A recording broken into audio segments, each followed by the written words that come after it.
તો મણિપુરમાં પણ ભારે વરસાદથી પૂરની સ્થિતિ સર્જાઈ છે. મણિપુરમાં પૂર અને ભૂસ્ખલનનો કહેર જોવા મળ્યો. પૂર અને ભૂસ્ખલનથી લગભગ 19,800 લોકો પ્રભાવિત થયા છે. ઇમ્ફાલ અને ઇરિલ નદીઓએ રૌદ્ર સ્વરૂપ બતાવ્યું છે. અનેક સ્થળે બંધ તૂટતા આસપાસના વિસ્તારો પાણી થઈ ગયા. મણિપુરમાં 47 સ્થળોએ ભૂસ્ખલનની ઘટનાઓ બની. 1,599 લોકોને રેસ્ક્યુ કરીને બહાર કાઢવામાં આવ્યા.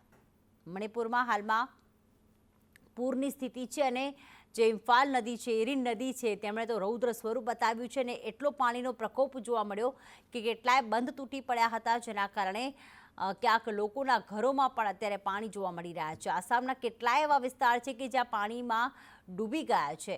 11.80 હેક્ટર ખેતી જમીનને નુકસાન થયું છે. વિસ્થાપિતો માટે 37 જેટલા રાહત શિબિરો શરૂ કરાઈ છે.